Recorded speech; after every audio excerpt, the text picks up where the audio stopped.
I'd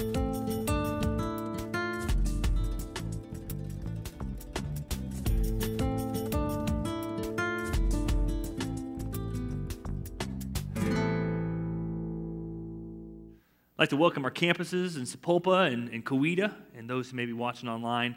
Glad that you're going to be a part of what we're doing. Excited about today. And we are in the final week of a series that we have called Marks of a Disciple. And we've looked at different characteristics that we need to have as disciples of Jesus, and what he calls us to do and how he calls us to live. We talked the first week about being, as a disciple of Jesus, we got to follow Jesus.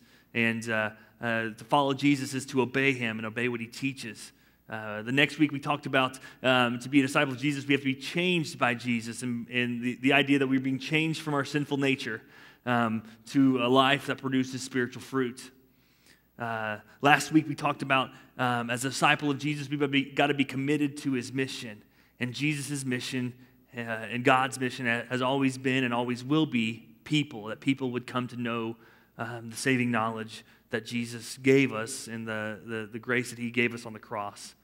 And this week, the final thing we're going to talk about in this series is to be a disciple of Jesus, we must live in community. We must live in community. April 7th in 2008 is a day in my life that will that I'll always remember. I'll always remember where I was, what I was doing. I was in Tonganoxie, Kansas, in the basement of Kyle Rodell, our student minister at BA, his parents' house, at Donna Marcy's house, Donna Nancy's house, watching the final game of the NCAA tournament. It was the Kansas Jayhawks, the team that I love with all of my heart as a fan, versus the Memphis Tigers. And KU, as a fan, at least, had not won a championship since 1988. I was a young kid when that happened, and so this was an opportunity for me to experience and see the Jayhawks have a chance to win. In 2003, they had lost in the finals to Syracuse, and this was the year I was sure they were going to win. And if you remember the game, it was a game that went back and forth. In fact, Memphis got up late by 9 points with about 2 minutes left to go in the game, and I kind of got this feeling again like I was going to be let down. My team was not going to win. But if you remember, KU made a big time run, and with just a few seconds left, Sharon Collins drove up the floor, went to the right side. As he went to the right side, Mario Chalmers came behind him. He handed the ball off to Mario. Mario took one dribble, a shot contested over two Memphis Tigers that went down through the net with about 2 seconds left to tie the game. KU went on in overtime to win the game, 75-68. There was mass pandemonium in the Rodell house as we celebrated the national championship. Then Kyle and I had a choice to make. You see, Kyle's parents lived just a few short miles from Lawrence, where the University of Kansas is located, and we had a choice to make. Do we go and celebrate on Mass Street with thousands of people, or do we stay home? You see, the next day we were planning on going to a Royals game. It was opening day, and so we had a choice to make, and we kind of came to the conclusion that we were going to go just for an hour, just to experience the ability to be downtown when our team would win a championship. So we piled in the car, and we went. And 4 hours later, when we returned home, I had experienced something I'd never experienced before in my entire life. You see, as we approached Mass Street, we had to walk across a fairly lengthy bridge to get to where everyone was at. The parking was crazy. We finally found a parking spot. It was a half mile away, and so we began to trek across the bridge. As we were going across the bridge, there were cars driving by, honking their horns, yelling, excited. Every person we met were high-fiving, even though we didn't know who they were. It didn't matter. We were high-fiving, and it was exciting. There was even this guy that as we were walking across this bridge, single file, Kyle, myself, then Don, as we were walking across, this guy comes up and out of nowhere just grabs Kyle in a big old bear hug and begins to shake him. He was so excited. Luckily, Kyle was first because I had a chance to prep myself before this big burly man gave me a big bear hug. But we were all one. We saw people, as like I said, high-fiving, giving hugs. We saw people buying drinks for other people who they had never met before. As we walked down Mass Street, thousands of people just standing there cheering, singing, laughing, having a great time because our team had won the championship. I watched a guy scale a traffic light pole. As he got to the top, a cop approached, and I remember looking at Kyle saying, okay, this guy's going to get busted. He's going to get arrested. We're going to see some stuff go down. And from a distance, I see the cop walk over, and it was so loud that you couldn't hear him. But the cop walks over and says something to this guy who obviously had one or two too many drinks and was not in his right frame of mind as he scaled this pole. And he began to slide down. And he got to the bottom, and the cop kind of reached over towards him. I thought, here it comes. And this cop with a big old smile on his face said something to the man. The man looked at him and gave him a big old bear hug himself and turned and ran down the street screaming and excited about his team. For that one night, April 7th into April 8th morning, 2008, we were all one. It didn't matter where we were from. It didn't matter how old we were. All that matters is that we loved our team, and our team had won. I experienced a community that I'd never experienced before. You see, as a huge sports fan, I'd watched other towns, other people experience the same thing and have these times in which they were celebrating and longed for one time for me to be able to experience that as a sports fan. And I remember walking away that night, laying down in bed thinking, wow, I'm part of the Jayhawk Nation. I'm part of what is something bigger than myself, and it was an awesome feeling.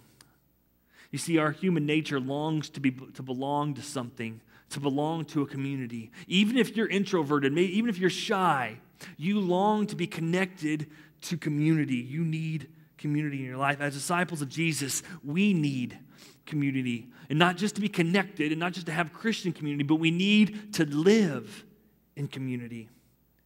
So the question is, how do we live in community? The first thing we need to do is this. If we're going to live in community, we have to study and pray together. We have to study and pray together. I'm not a history buff. In fact, it's like my least favorite subject in school, and it was my least favorite thing really to study was history. But in college, I had to take a handful of history classes. We had a U.S. history class, which was not as hard for me to do because I had some U.S. history in high school. But we also each had to take a class called one class called church history and another class called restoration history. And all I heard from the moment I stepped on campus was how tough those classes were. They were taught by a teacher who was not very lenient and wasn't the most dynamic of speakers, and so it was a hard class to get through. And so I, as any student would do, put those classes off as long as possible because I didn't want to take them. When I finally got to the point where I couldn't avoid the class any longer, the first class I took was church history, and it didn't take me very long to understand and see that the class had lived up to its reputation. It was tough. The first test came around, and I studied like I did for all my other tests, and I've mentioned this before, but I was a decent student. I didn't have to always study very well, and I was able to get through class, but I get back my first test, and I made a less than stellar grade on that class, and I decided that if I was going to pass this class, I had to do something different. And so I decided I was going to find some people to study with. And I remember going to class the next day, and I sat where all the good kids sat, and that was in the very back. So I could look at the smart kids at the back of their heads, and I picked out a group of kids that I thought, they're smart, I kind of like them, they're nice people, I'm going to spend time with them and learn and study for this next test. And so I approached them and said, hey, we got a test coming up. Can I study with you guys? And they said, sure. And so, 2 days before the test, we began to get together and to go over material to study for the test. And the great thing about this group studying, at least for me, was the fact that I was able to glean knowledge from people who understood things that I didn't understand. And I think that's the point of being in a group, is to be able to offer things that you don't understand to those, or having people offer you the things that you don't understand, and then you offering things that they don't understand, and you kind of group study, get it all together. Well, I was obviously the weak link in this group, and so I gleaned a lot more than I gave, but it was a good thing. And so we studied the 2 days before the test. The night before the test, we got together again, and we studied.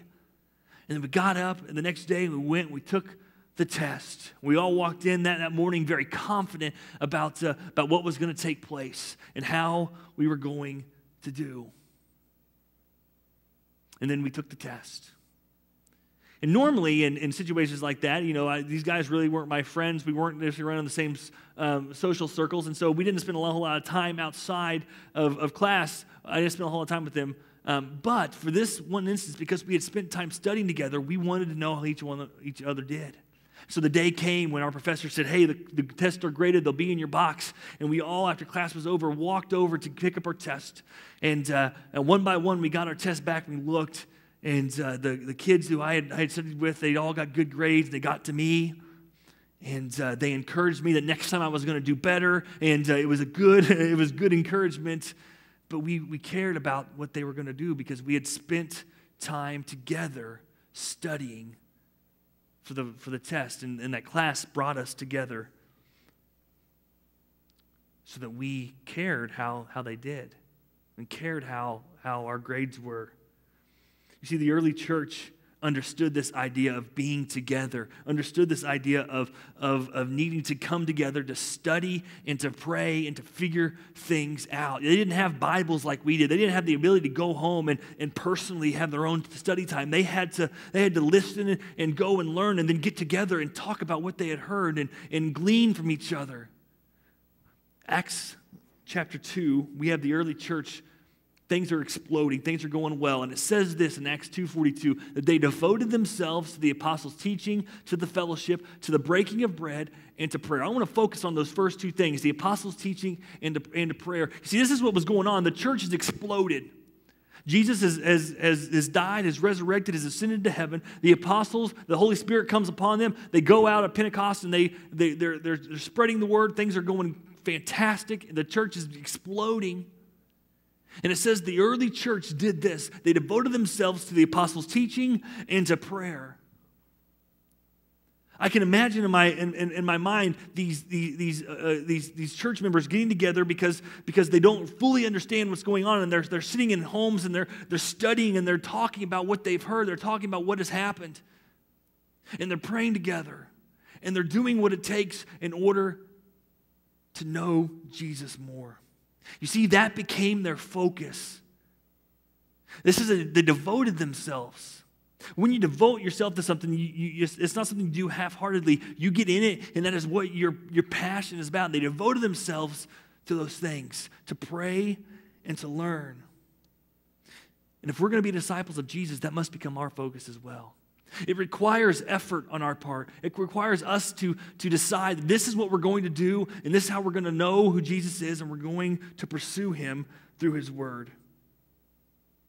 It's going to require time.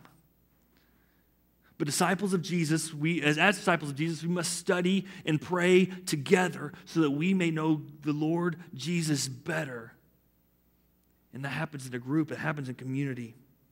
But living in community is so much more than just acquiring knowledge. It's so much more than knowing who Jesus is. The second thing we got to do if we're going to live in community is this. We have got to spend time together. We must spend time together if we're going to live in community. If you have a wife or a husband or significant other, you kind of understand this idea that we're going to go for here. When Christy and I were first dating, I did whatever possible to spend time with her. She would say, hey, I'm going to go see this movie. And I would say, sure, I would love to go watch a romantic comedy with you. Those are my favorite types of movies. Let's go. Let's go and be a part, sit together and watch this movie. Oh, you want to go to a play, a community theater? And I'm a closet community theater guy. I love watching people I don't know act in community theater. Sure, let's go. Your favorite restaurant is Chili's, and there's not one in town. The closest one's an hour away. I would love to get in a car and drive an hour for dinner. Why did I do those things? It's because I wanted to know Christy. I wanted to spend time with her and get to know her. I had this idea that if this relationship was going to progress to a point of possibly she being my wife, I needed to know who she was. I needed to know what she was about, so I knew what I was getting myself into. I knew what I needed to know about her. I wanted to learn about who she was. And now I'm not suggesting that we live in community so that we can marry someone. But what I am suggesting as disciples of Jesus, we need to know who we are standing next to when we are in the line of battle. We're in the front lines. We're completing the mission that Jesus has left us to do. And it's good to know who's standing next to us. It's good to know their passions and how they believe and what they think about Jesus and what they want to do with their life. It's good to know people. And to do that, you have to spend time with them. The early church understood that. I'm going to look at this verse again. We looked at it just a second ago. But Acts chapter 2. Verse 42, let's do the middle part here. And it says, they devoted themselves to the fellowship and the breaking of bread. You see, this is what the fellowship was. That was the church. It says they devoted themselves to the church. And they also devoted themselves to the breaking of bread. Some translations say the Lord's Supper, and that's what they're talking about. Now, the Lord's Supper, communion, was a little bit different than what we do in our present-day churches.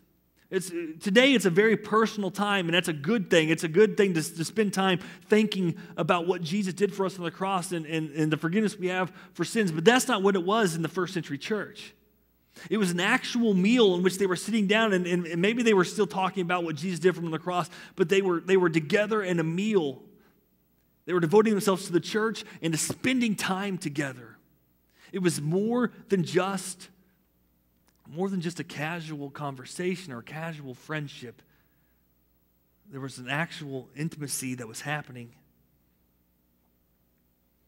And that's what they were all about. Let's skip a couple verses in Acts chapter 2 to verse 46. And this is what it says. Every day they continued to meet together in the temple courts. And they broke bread in their homes and ate together with glad and sincere hearts. This was not just a casual friendship. It was something in which they opened their homes. If we're going to do a present-day analogy, it would be like this. You come home from work, and instead of going home and pulling in your garage, shutting your garage door, and sitting in your chair for the rest of the evening, you would get off work, you would come to the building, the church building, and you would spend time the rest of the evening with the other people in the church, talking about who Jesus was, studying, praying together, because you wanted to spend time with those people. And then when you're done with doing that, you said, hey, you know what? It's about dinner time. Let's go to my house. And everyone's going to come, and we're going to have a meal together, and we're going to get to know each other on an intimate, personal level because we're spending time together. That's what Jesus wants for us if we're going to be in community. If we're going to be disciples of him, living in community, it's about spending time together. The third way that we live in community is this. We must love each other. We must love each other. One of my favorite things about being on staff here at Cedar Ridge is Mondays. Now, it's not because I really don't like Mondays in general, but Mondays for us is our staff meeting. And I'm not a huge fan of meetings on top of that, but at the end of the staff meeting means that we are going to go to lunch.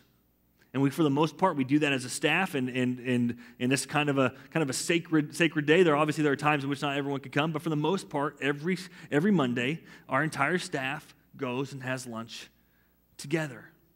And I love doing that because I love to eat. I love meal time, and I love spending time with the guys that I'm on the team with, the ladies we're on team with, and it's a fun thing for me to do. Now, I love food, and there are certain types of places that I like to go. I'm not a picky eater. But there are places I love to go. Well, right now in my life, I'm on this kick where I love barbecue.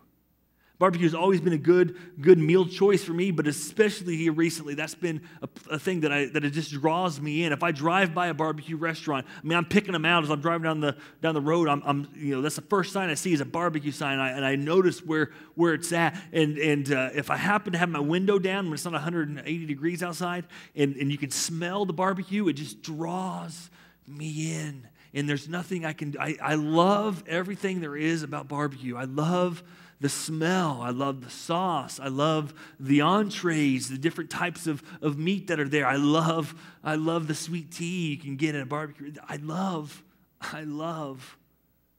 restaurants, and I love barbecue. I love to eat. The same way that I am drawn to barbecue, people are drawn to love. We need love in our life. We notice love. We notice when people are genuinely loving each other. You've probably been somewhere. Maybe you're out to eat, or you're at a store somewhere, and you come across someone who is obvious that they are in love. Now, I'm not talking about that lovey-dovey junk that makes us all sick. That's not what I'm talking about. I'm talking about the genuine love. You can tell by the way they're acting, they're interacting, they're talking, that there's a genuine love, maybe between a husband and a wife, maybe between a family. And for me, at least, I am particularly drawn to that. When I see that in public, I kind of get sucked into watching how they're interacting, because I'm drawn to love, and we are all drawn to love. We need love in our life, and if we have those types of relationships, when you see something like that out in public, you long for that to happen in your life, or you long to be with the person or those people in which you have that relationship with. And maybe if you don't, you see that type of relationship, and you long to have that in your heart. You long to have that in your life, and that is what we are called to do. We're called to love. Jesus understood that we needed this. Jesus understood that it was going to be important for us as disciples of Jesus to love each other. John chapter 13, Jesus says this, "A new command I give you, love one another. As I have loved you, so you must love one another. By this, all men will know you are my disciples if you love one another." Now, this really isn't a new command. We see throughout Scriptures, Jesus will say, he was asked one time, what's the greatest commandment? And he says, love God and love your neighbor. And so this isn't necessarily a new command, but he kind of tweaks it a little bit. It's not so much just loving people. He says this to his disciples, very specific, love each other. The reason we need to love each other is because people will know that you're my disciples if you love one another. We must love each other. That's how we live in community. So to answer the part of how we live in community, we must study and pray together. We must spend time together. We must love each other. But why is living in community important? It's important because it draws people to God. Living in community draws people to God. There's a show on Animal Planet you may have or may not have seen. It's called Finding Bigfoot. This show is really absurd, if I'm being honest. It's really just a joke of a show. But the show is about this team of people and their sole purpose. I think this is actually their job, not just like, hey, we're taping a reality show, but they do this for fun. But their sole purpose is to find Bigfoot. And they're investigating sightings of Bigfoot. Maybe there's been some videotape, and they'll go and they'll investigate the videotape and see what's going on. And usually when they go to an area, they find the nearest town, and they gather for a town meeting, and they ask questions. Who else has seen Bigfoot? Tell us your stories. And they begin to gather all this intel. And then they take this intel, and they go out into the field and begin to investigate, trying to find Bigfoot. But every episode ends the same. See, every episode ends with them coming close or hearing sounds or something happening, but they don't find Bigfoot. They've never, any episode I've watched, have they got to a point where they, on camera, have found Bigfoot. And even though I know how every episode is going to end, I know they're going to hear some noise, they're going to hear a knock, they're going to hear a call, they're going to have a rock thrown at them, and that was obviously a Sasquatch throwing a rock, and they're warding him off. Even though that all these things are going to happen, they're not going to find Bigfoot. They're going to get close without actually finding Bigfoot. But no matter, even though I know how it's going to end, if I'm flipping through my guide and I get to Animal Planet and it says finding Bigfoot, it's like I can't help it. It's like supernaturally I can no longer control my fingers, and it goes up to the select button, and I hit the button on the remote, and I magically appear on Animal Planet watching Finding Bigfoot. It sucks me in every time. I am drawn to this show for some reason. And I know why it is, because I laugh and it's funny to me. But it doesn't matter. I am sucked in. I'm drawn to Finding Bigfoot. Just as I am drawn to that show, people are drawn to community. People want to be part of something. We talked about that earlier. Do you remember what Jesus' mission was? Jesus' mission was for us to bring people to Him, to bring people to God. That is what He wanted us to do. And in John chapter 17, Jesus is getting ready to go be arrested. He's getting ready to go to the cross, and he's praying to God, and he prays for himself. He prays that he'd have strength to do what he needs to do. He prays for his disciples, and then he prays for all believers. And he says this phrase in John chapter 17, starting in verse 20. It says this, "My prayer is not for them alone." Talking about the disciples. The them is the disciples from the previous verses. My prayer is not for them alone. I pray also for those who will believe in me through their message, that all of them may be one, Father, just as you are in me and I am in you. May they also be in us, so that the world may believe that you have sent me. The world longs for authentic community. The world longs to have a community in their life and to be part of something. And when it sees the church spending time together, when it sees the church living together and studying and praying and loving each other, the world will be drawn to Jesus. You see, people aren't just automatically going to be drawn to our community. But if we are carrying out the mission of Jesus, if we're telling people about Jesus, they're gonna listen and they're gonna say, okay, the Jesus guy sounds good. This Jesus guy sounds like something I want to be a part of. But what about his church? Do I want to be part of his church? Francis Schaeffer said this when talking about Christian community. He said this phrase. It says, our relationship with each other is the criteria in which the world uses to judge whether or not our message is truthful. Christian community is the final apologetic. Francis Schaeffer says that living in authentic Christian community is the final apologetic. People can believe in Jesus, but they may never finally get to a saving knowledge of who he is if we are not living in community together. We need to live in community because it's going to draw people to Jesus. It's going to help us to complete our mission. Living in authentic community will draw people to God. You see, we try to give you the ability to experience authentic community here at Cedar Ridge.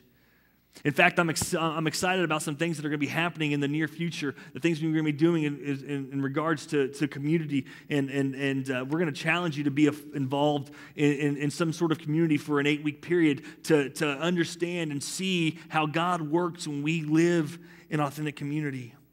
I'm excited to see how God's going to work in my life. I'm excited to see how God's going to work in the lives of our people as we strive to live together in communities. We strive to study together and to pray together and spend time together and love each other. How people will be drawn to God because of our authentic community. So today, would you commit to being a part of authentic community and living in community? Maybe you're not a part of that yet, and you need to say that I need to be a part of community, and you see how important it is for us to live in community. Maybe you're already in community, and I'm going to ask you today, right now, to make that decision to say, you know what, today I'm going to live in community, and I'm going to invest even more time in my community. Jesus desires us to be his disciples. He desires us to be followers of him, and he wants us to follow him, be changed by him, to commit to his mission, and Jesus wants us to live in community. Those are the marks of a disciple. Let's pray. Father God, thank you for the ability to come before you. Thank you for the ability to look at what your word says about how we become better disciples. God, help us to walk away from here and understand who you are and what your desire for us is. And God, I pray that we would learn to live in community, that the world around us would see and believe in you and be drawn to you by the community we live in. God, we thank you for Jesus, and it's in his name that I pray.